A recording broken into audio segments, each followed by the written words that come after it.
What makes a property fall out of escrow, and how do you make sure it doesn't happen to you? That's what we're going to dive into in today's episode. We're going to talk about things that happen during the escrow process that makes homes fall out of escrow. Josh, in my experience, when a home has been sitting on the market for, say, an extended period of time, longer than the normal time frames, buyers think one of two things.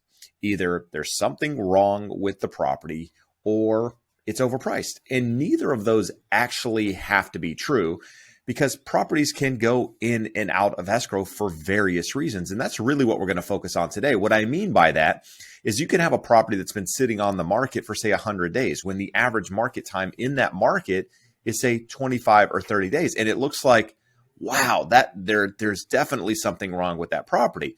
But what you might fail to realize is there are reasons that home could have gone into escrow and fallen out, reasons that home is sitting that you might not be aware of. And that's really what we're going to dive into in today's episode, Josh. Jeb, you and I both get this all of the time for the last 6-8 months. Hey, I have been looking on Redfin. I've been looking on Zillow, and I'm seeing a lot of more homes falling out of escrow. This is really a different market. And what I want to challenge on that thought, not saying that we didn't witness that. We absolutely did over the last year, but we were coming off a 2-year period where this market was so tight that every buyer, after writing 22 offers and multiple bidding situations that got an offer accepted, very few of them were willing to walk away from deals, even though in a normal market, they may have. So what we're seeing now is more normal. Deals can fall apart for a million different reasons. Oftentimes, no fault of the seller, no fault of the home. So what we want to do today is walk through the most common of those reasons. There's a lot of them, and kind of give you some insight. Does that tell you something about the property? Does it help you get a deal? Does it help you just put a deal together and get a home under contract? Yeah, because ultimately, we don't want you to shy away from looking at properties that have been on the market a little bit longer, because oftentimes those can mean opportunities for you as a buyer, especially if a seller, when a seller's gone in and out of escrow a couple of times, they're probably emotionally drained, for one. But if they have to sell that property, that could mean a little bit more leverage for you as a buyer in those in those situations, because especially if a seller's already secured another property, or they have a plan, a deadline that they have to meet, that can mean, hey, listen, it's fallen out a couple of times, no fault of the seller. Now you come in as the buyer. This could be the time when you get the deal, kind of like we talked about in the last episode. This is how you get deals in markets. And that's what we're going to focus on right now, Josh. So I think the biggest reason, if I were to guess out of the things that we're going to talk about today, and the most common, has to do with financing. Buyers get into escrow and the financing takes a turn for the worse, for one reason or another. So you being on the mortgage side, why do you think that is often the case? At risk of sounding like a broken record, because we've said this 1,000 times, both real estate and mortgage, low barriers to entry, very easy to get the job, and potential for large income, whether it's a large annual income or one transaction that gets a nice commission. So it draws people that are not necessarily having the best of motives, or the reasons of looking to become an expert and help people become a homeowner. Some people are driven by the money and they have low barriers of entry to get in there. So when I see this, most times it is completely preventable. I would not say in a year of doing 150, 200 loans that we would have no problems ever on a loan. There are things that are very hard to discover and detect in the actual loan, the pre-approval process. But what I will say, a good and thorough loan officer is going to do a complete pre-approval on the front end. And depending on the strengths of your qualifications or the quirks of your income, assets, credit situations, that can be pretty fast and easy. It can be a complex process. I have a client right now. We just got an offer accepted yesterday.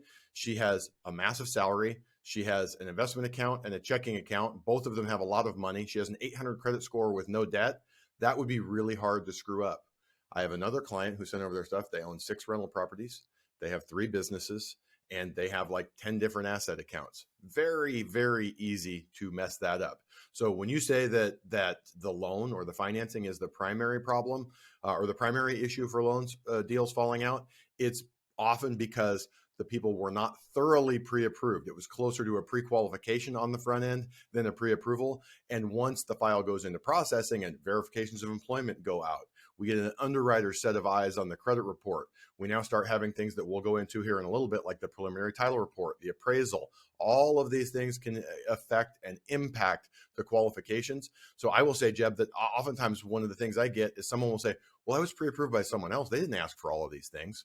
And I go, I want to make this as simple and smooth, as easy as possible for you. But at the same time, I want to make sure that when I give you an answer, it is a 100% correct answer, not a 90%, not an 82%, 100%. So people ask me all the time, well, how often do you pre-approve someone and the underwriter doesn't approve them? Never. And that's not because I'm perfect. It's because the 1 out of 20, the 1 out of 30 that we're not 100% sure.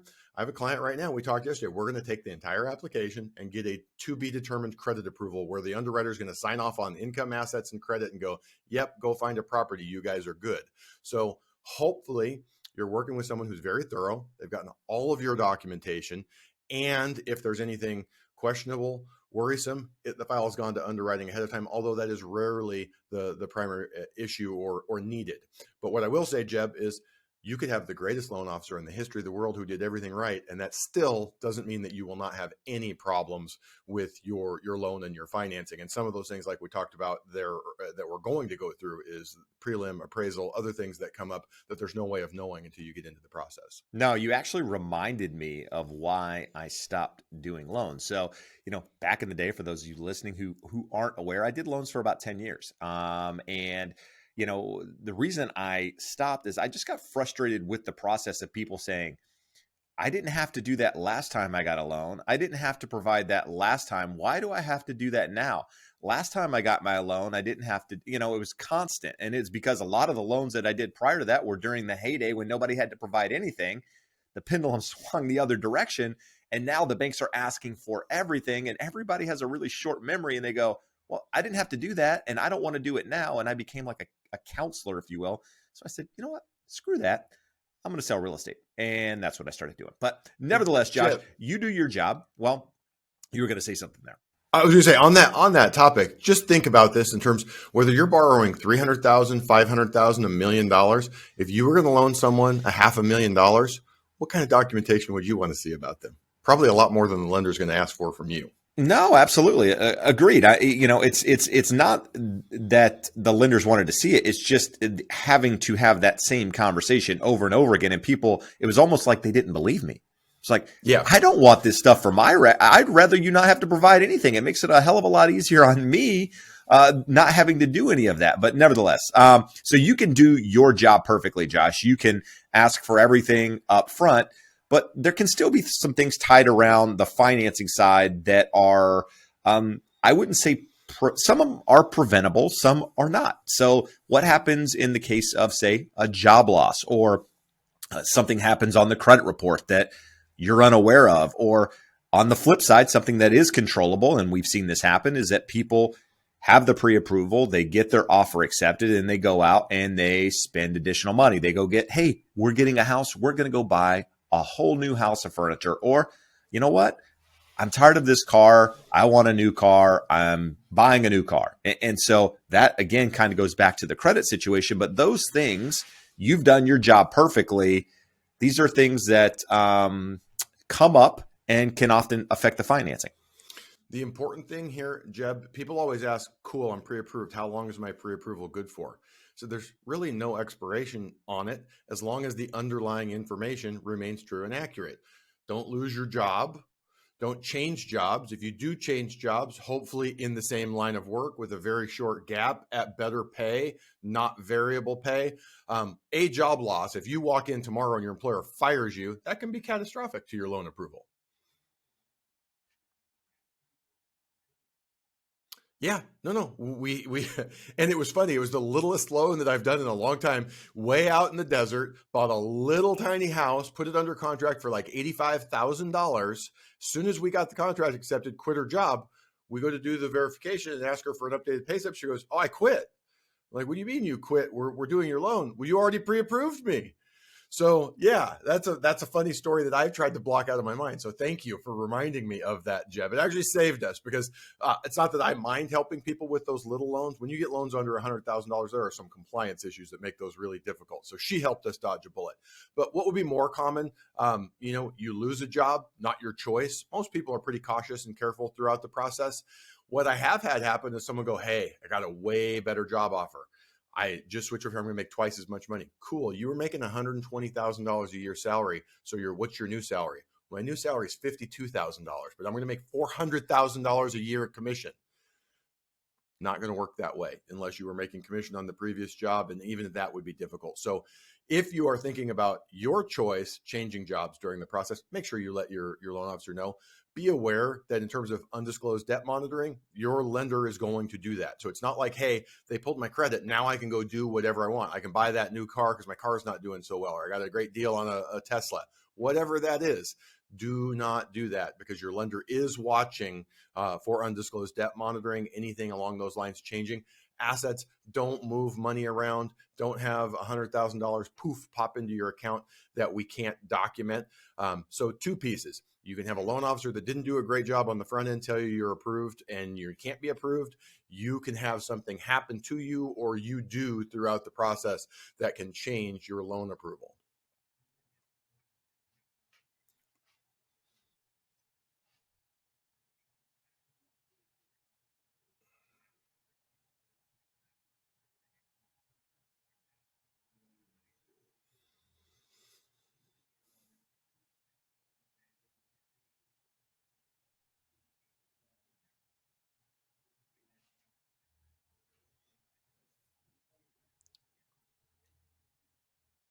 Three and a quarter, Jeb. Three and a quarter was the first. I went back and looked at every time we'd written pre-approval letters for him, what the numbers were that I presented him. 3.25 was the first number. He's getting a loan at 5.5%, and he's buying that down. And fortunately, this is a guy that has, or husband and wife that have a really large down payment. They have money in the bank. They're well qualified. They're spending well below their means. So the jump in rate isn't necessarily affecting the ability to qualify. But quite frankly, some people just say, you know what? I don't want to pay that amount. I don't want to do that. And therefore, they get into contract, they get it under, they get in the process, they get updated numbers. And by the time they shop it around, right? Because say Josh comes back with numbers, they're like, I don't believe Josh. I'm going to go to another lender. I'm going to go to my bank. And by the time they do that, they've wasted 7, 8, 9, 10 days. And depending on how long your contingencies are for the loan here in the state of California, you got 17 days to figure out what you're going to do unless you change the contract. So you could waste 17 days and still get your full deposit back. And so if that happens a couple of times to a couple of different people, not only, and say that property was sitting on the market a week and a half, 2 weeks before it went into escrow, that's 14 days.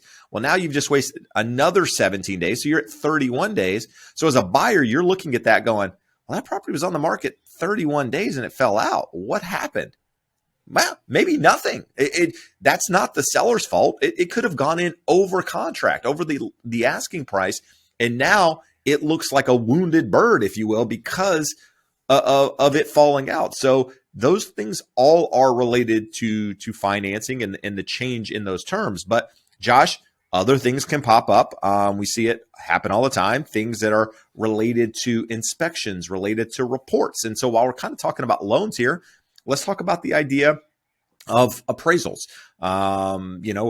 Things can happen with appraisals coming in short where now, right, the seller says, we're not lowering the price. We're not willing to negotiate that. You said you were offering X. That's the price I want. I don't care what the appraisal came in at. You need to make up the difference. And therefore, if the seller's not willing to negotiate, you're not willing to come up with the difference. Guess what? You don't have a contract. You don't have a deal there, and therefore it falls out. Jeb, let me give you a real world example on that I'm going through right now. Unique property, trophy property. It's a famous architect and a flip, but not a flip like you're thinking of. This guy is a high end redeveloper. He buys properties, puts $500,000 into them. So this home sold for $1.3 million. They put about $400,000 into it, $1.7 million. Reselling 6 months later, $1.95 million.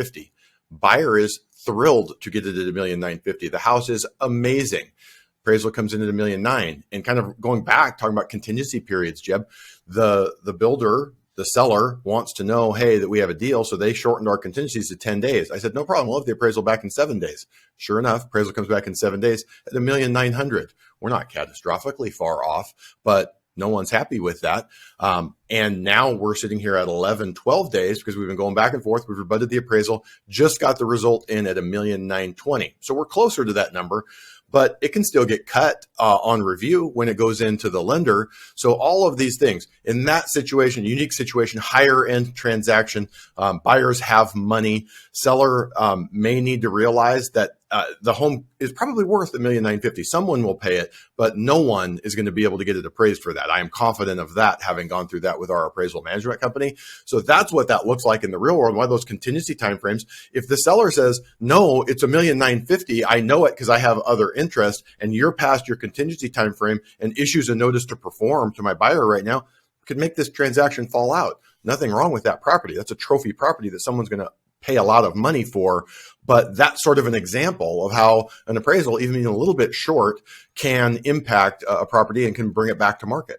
And while talking about this, we are going to talk about some things you can do to kind of not necessarily prevent some of these things from happening, because some of them you just can't prevent, but how to put yourself in the best position possible. And we're going to talk about that towards the end. But the next thing that comes up is oftentimes, in my experience, properties typically fall out of escrow for one of two things. And it usually has to do with financing, which we talked about earlier, which I'm going to throw the appraisal into the financing aspect because it kind of all goes hand in hand. If the appraisal doesn't come in, then that typically affects the financing, and that's why it falls out.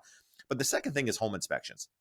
And what I mean by that is, most people that are out there buying property are buying property, existing homes. They're not buying new construction. And oftentimes that means if you're here in Southern California, that home can be 70, 80 years old in some cases. But the primary, where we are here in Huntington Beach, most of the homes were built in the 60s and the 70s. These homes are going to have things wrong with them. I don't care if it was completely remodeled down to the studs a couple of years ago. Inspectors are going to find things. And a lot of it has to do with the comfort level of buyers.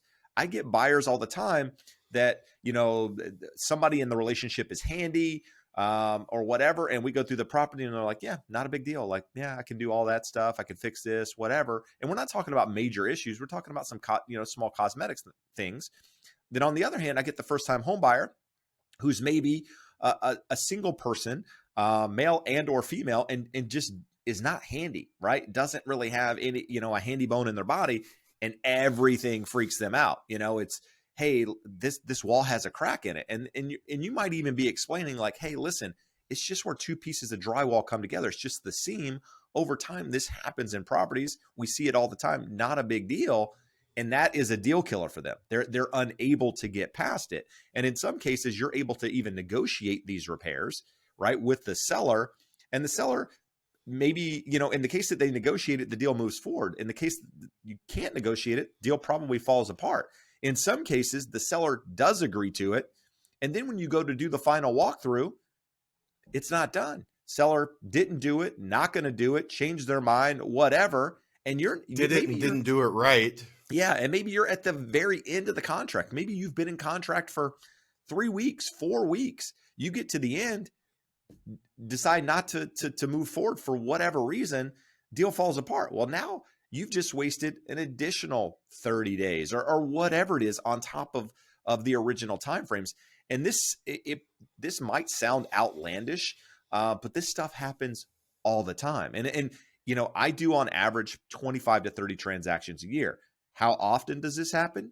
I would say probably once a year, maybe. Sometimes it doesn't happen for a couple of years. And then you might have 2 or 3 in a year. So a lot of it depends on who you're working with on the other side. If you're in a market that maybe you're unfamiliar with and you're not able to maybe explain some of these things up front, Josh, some of these things are unexplainable in what happens. I mean, a really good example, and this kind of takes me into, disclosures and that sort of thing that maybe you're unfamiliar with. But the buyer that we have in contract right now, the MLS states that someone passed away, but not in the property, and the property was left in a trust. So I tell my client, going through the property, hey, listen, someone did pass away. It was left in a trust, but no one passed away in the home.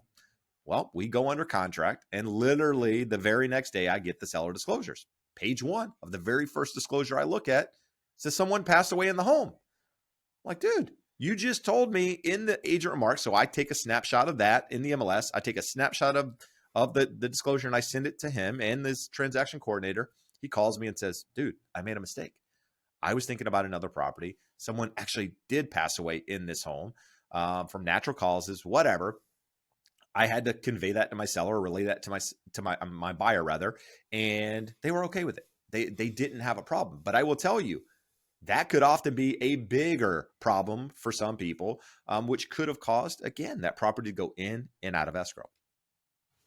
I would say, Jeb, this is funny because generally it is disclosed. An agent doesn't want to put a property under contract that there's a simple fact that will be disclosed that could make it fall out. So obviously your listing agent on that, it was an error. They wouldn't want to say the wrong thing, because why take the time to open up an escrow to find out it's going to fall apart? But death on a property, 80% of clients for a natural causes death don't care. I don't know if the number is 10%, 20%. Some people really care. They just, no way. Absolutely. Whether it's culturally, I am not buying that house.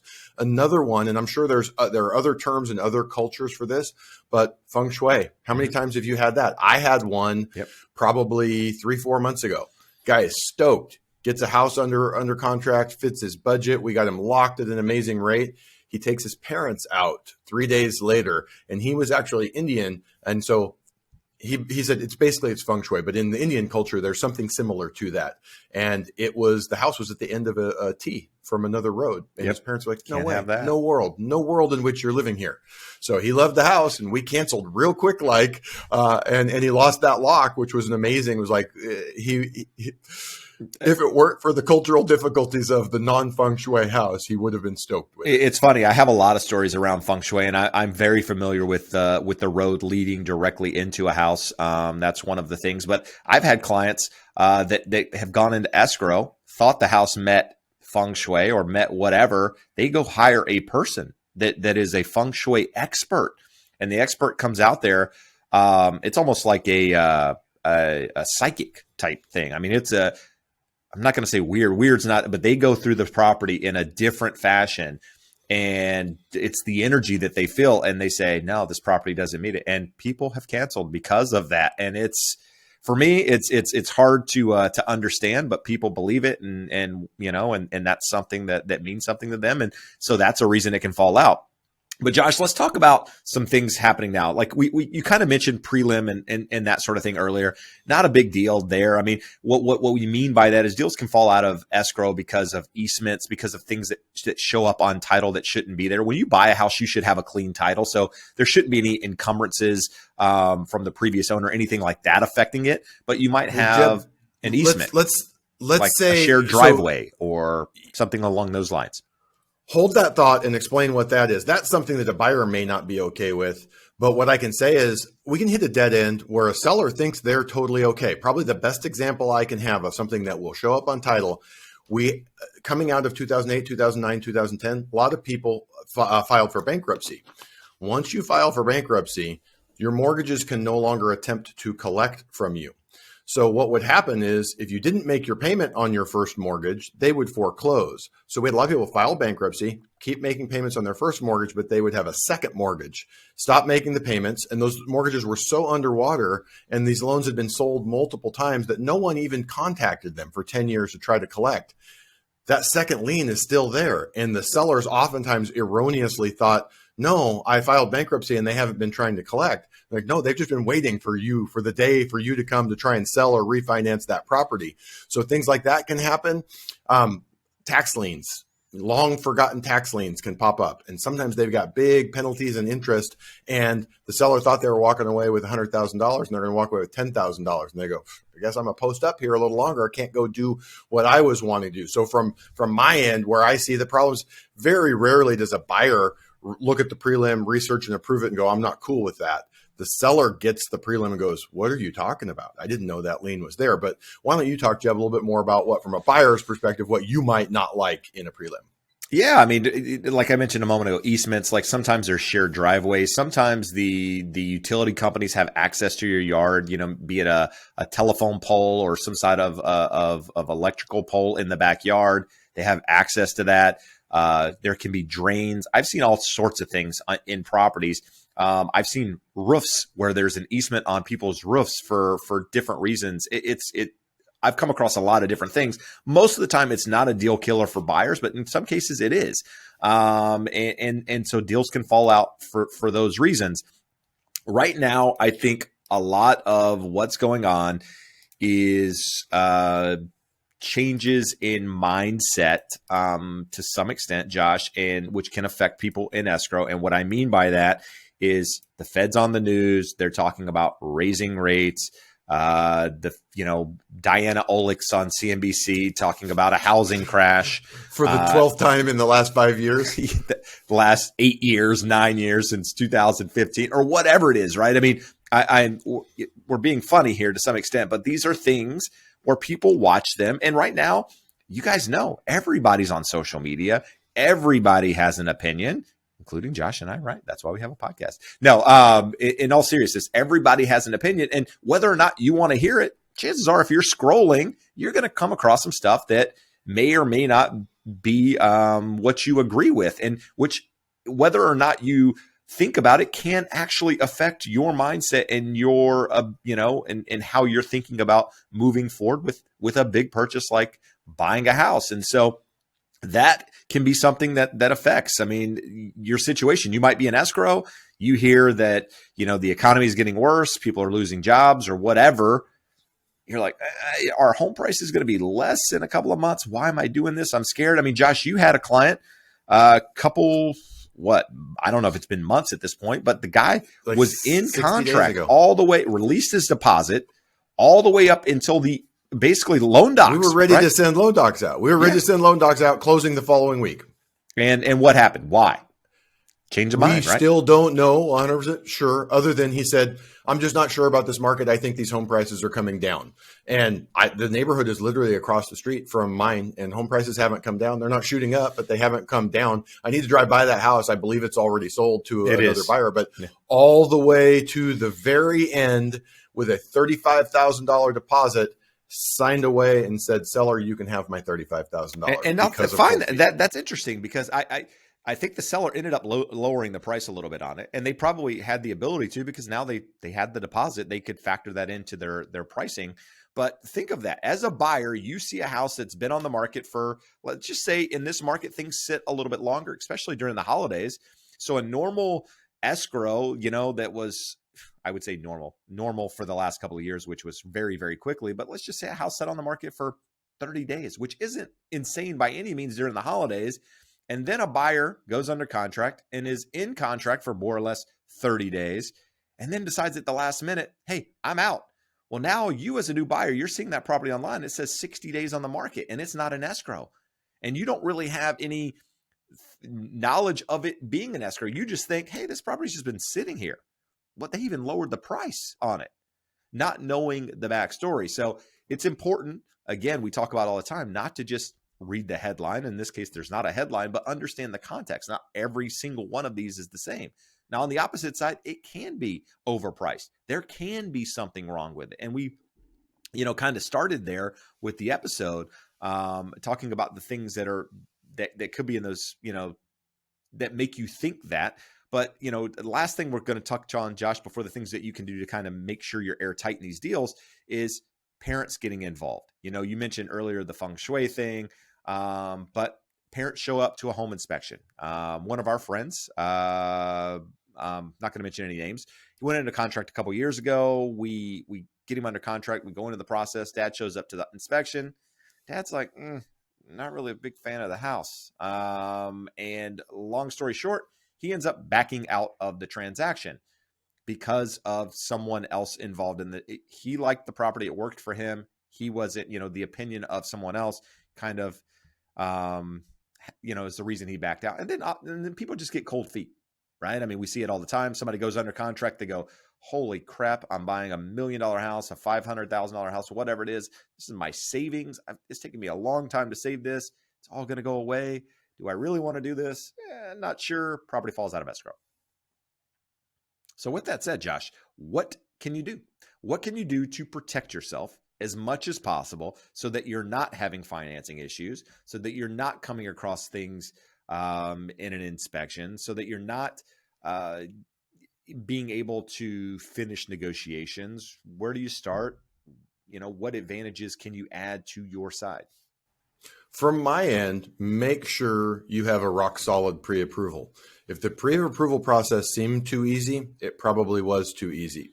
If it's too difficult and you feel like you're being raked over the coals, I don't know, maybe get a second opinion. But just like I don't advise anyone going to the Walmart of lenders, the lowest bidder in terms of rates and fees, I wouldn't go to the person who most quickly and easily issues a pre-approval letter. There's a balance there. My job is to make it as smooth and easy as possible for you while being as thorough as needed to make sure that we are not going to have any issues at any point during the loan process of things that are under our control that we can know up front. Obviously, some of the things we talk about, appraisal, preliminary title report, home inspection, those come up through the process. We deal with them as they come. But from my end, do your due diligence, go through a full and thorough pre-approval, ask all of your questions up front, get your numbers in line. This blows my mind how often someone tells me, well, I've been pre-approved. Okay, cool. What's the pre-approval? Well, I was approved for $550. Okay, what's the payment and how much cash to close? I don't know. Like, they approved you for a number, but didn't tell you what your payment was. Like, at the end of that pre-approval, you should know what your payment is, what your max purchase price is, and how much money you have to have. Because those are the three things that will pucker your rear end throughout the process if you're not prepared for it. And it's much better for us to adjust on the front end before you get an offer accepted and go, whoa, I didn't know that was what my payment was going to be. Or, hey, I don't have that much money. No, it's good. I mean, it sounds very self-serving when we're talking about things that benefit us, right? Going to a mortgage person, getting a pre-approval, making sure you have a solid agent. But guess what, guys? That's how this business works. You need to be with, an expert, somebody that understands the business. Don't just go online and find your mortgage person. I mean, you can go that route, but when you go that route, just make sure, that is the right person. You're not just going with the only person that you found online. Get a referral. We're happy to make that referral for you. We have contacts all across the U.S. There's a link in the description that will get you in touch with one. But Josh, the second thing I want to talk about, and this is something that people over the last couple of years have skipped because, the market was moving so fast and they just wanted to get their offer accepted, and that's home inspections. And I can't tell you how important a home inspection is, even on new construction. Yes, I realize the property was just built. Get an inspection anyway. I mean, you see these stories online about these builders in other states where, they building the home so quickly. There's so many issues wrong with it because not necessarily skipping steps, but they're just in a hurry to get it done. And well, guess what? There are problems with it. So go through a thorough inspection. Yes, it might cost you a little bit more money. They're going to find problems. That is a positive thing. When you have an inspector that finds problems in a house, that's a good thing. It's not a bad thing for the most part, right? Because in my experience, most of those quote unquote problems are cosmetic or things that have changed over the life of builder codes or whatever. Rarely are they truly problems in the house, but they're things that you need to know about so that when you buy the house and close on the house, you know what you're working with versus guessing. If you have a subfloor, if you will, if you have a raised foundation, you need somebody going under the house. You need somebody going in the attic. You need somebody going on the roof, doing these inspections just so that you're not putting yourself in that position. They should be checking the major systems of the house. Some inspectors don't check the furnace in detail. They might recommend an additional inspector. If you've got an older furnace, get an additional inspection. Check the sewer lines. If there are trees in the front yard, if you knew they had trees in the front yard, get an inspector out there, right? Because these are things that can lead to bigger problems down the road, the reasons that deals can fall out of contract. And if you're trying to avoid these deal killers, if you will, you want to make sure that you have that. Next thing, again, work with a professional and expert on the real estate side, somebody that's been doing this for a period of time, somebody that has the knowledge, the detail, that it is detail oriented. They're able to look at a property and kind of pick things up and tell you things that you're maybe not aware of. Find somebody that's an expert negotiator, right? If you find all of these problems and you're okay with the problems, but your agent isn't able to negotiate or willing to negotiate thoroughly on your behalf, what does it matter, right? You need somebody if the appraisal comes in less. You need somebody if there are problems in the house to be able to negotiate on your behalf. Are they going to win every one of them? No, they're not. But you need somebody with a track record that, that is willing to stand up and fight for these things for you, that believes that, that's the right move, and try to get them completed or get the seller to work with you in some fashion so that you can actually get to the finish line. And then knowing your wants and needs, going into the property. I talked about buyers getting cold feet, buyers falling out for whatever reason. This can happen when buyers haven't done the legwork up front. They're unsure of, whether or not they wanted to be in that area, or unsure of whether or not they were okay being on a major street or backing to a street or whatever it is, right? So knowing, where you stand as a buyer up front, having that rock solid negotiation, having an agent work on your side are all things, Josh, that you can do to put yourself in the best position. Yeah, we talk all the time. And when I'm advising people, hey, I've talked to a couple of realtors, what do you feel like? On the lender side, what I say is you obviously want someone with competitive rates and fees. You want someone that you get along with and you connect with and have a good rapport with, that they hear you, listen to you, talk to you, and you want to feel like you're working with someone with knowledge and expertise. All three of those are equally important. On the real estate side, same thing, rapport, knowledge, expertise. But an important thing is, how do they handle themselves in difficult conversations? If they can't negotiate for you, like Jeb, is there ever a real estate transaction where there isn't at least one somewhat uncomfortable, difficult conversation? It's pretty rare that that's just smooth all the way through. Even in the greatest of transactions, something comes up and we have to have a difficult conversation. If you have someone that's not comfortable with that, not comfortable with and able to be cool while asserting your rights and getting what you need, it's going to reflect negatively on you and may end up in a transaction falling apart that otherwise doesn't need to. Yeah. So it's all of those things are super important. And it's not even about being comfortable. It's about just being willing to do it, right? Nobody likes difficult conversations. You don't like to have, difficult conversations. I don't think anybody truly enjoys that. At least I don't, but I'm more willing to have them just because I know it gets us past it and we can move on. And that's ultimately what you need, when you're going through that transaction. So, we often ask for you guys to reach out and let us know what you guys want to hear on the podcast. We're doing that now. Our base is growing because of you guys. We're continuing to get new listeners, and we appreciate that. But we want to be giving you guys the information you want to hear. So do us a favor. There's an email address in the description below. Reach out to us and let us know what you actually want to hear from us on the real estate side. We're happy to do that. We appreciate you being here every week. We appreciate your support. We look forward to seeing you on the next one. Adios.